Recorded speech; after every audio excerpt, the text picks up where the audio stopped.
Magandang araw po sa lahat ng mga magsasaka, sa dakilang magsasaka.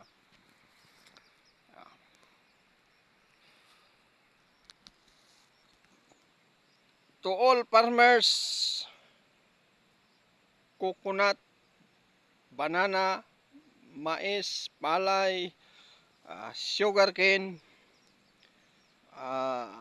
vegetable, kung unsa pa na diha nga mga gipang pili na to nga produkto as a farmers. Good day sa inyo tanan. Ako mga ka-farmers, mga kaaspo, na ako'y gihangyo nga area dere. At tong last day, meeting ang mga anak sa aspo. Kining area ha, mura bag na nalahi ba? Na area dere guys. Ang i-share ni sa inyo kini napalibutan ni og tubo. Kana diha tubo.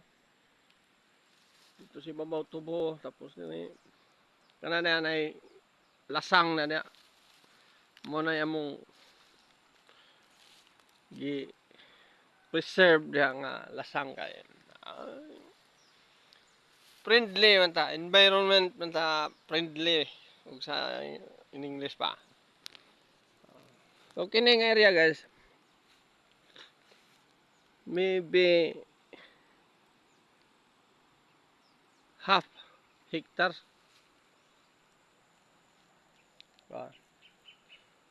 Ako niya siyang himuon nga experiment mga guys. Kay nga matawag na to experiment kay na itubo pila ka hectares ang tubo.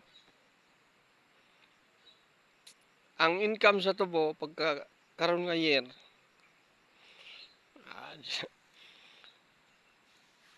alalay ra gud. So atong ug sa kwan pa mo-move na putag lain nga project nga para maka-experience po ta o makumpara na to ang iyahang ug sa kwan pa production niya kung yang output niya kung maayo ba o dili. So ingana ra mga kaspo, dili ta pwede nga mo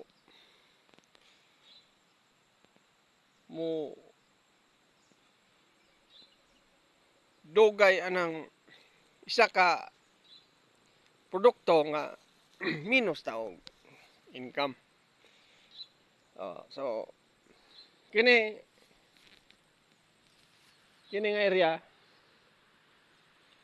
ako ipakita sa inyo butangan ko ni og saging. Naka-decide ko nga mo tanom kog saging ani. Sudlan ako ni og 700 or more than 700. Dili ra pug ko sa 1,000. Sulayan ako ang practice sa uban nga ang ilahang per puno ang layout 1 meter. So sa ilahang kumbaga tabla sa row mag 250 ko. kuhaan ako comparison ang uban layout tapos ang compare po nako ang expenses sa maintenance same saging ang produkto ang production niya. So kini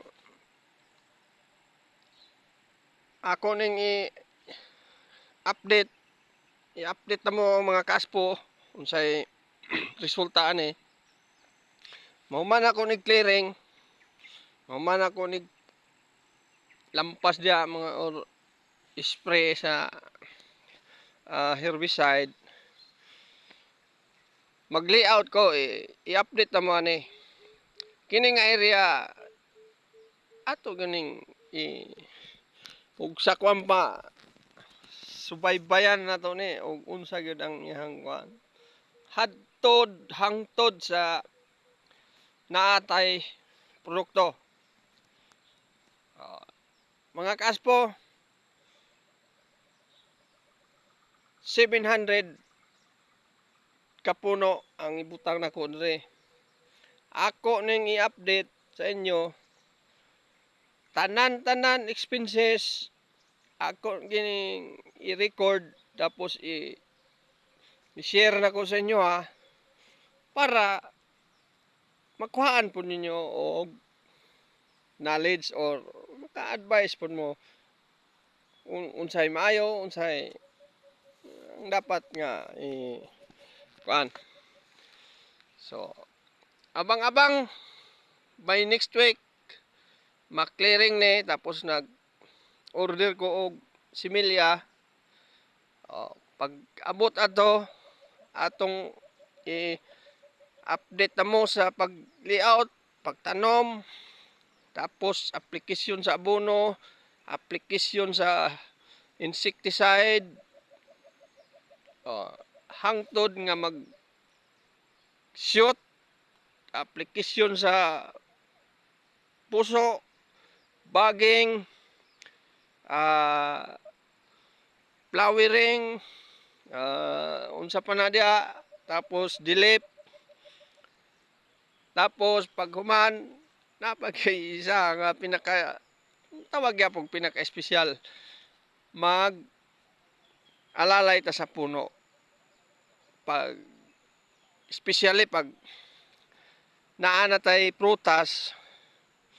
So ato gyud siyang ampingan nga say tawag ana kanang propping kumbaga unsay term anang uban hangtod ta mag-cutting. So guys, mao pay pagsugod sa aspo pero ubani ko ninyo ani nga area kung angayan magita o naa magitay ability nga mohandle og sagingan. Ana ra mga guys, abang-abang sa sunod nga activity diri nga kuan. As of now, mag-clearing sa ta. After mag-clearing, mag-layout. After mag-layout, mag-planting. Guys, thank you for watching.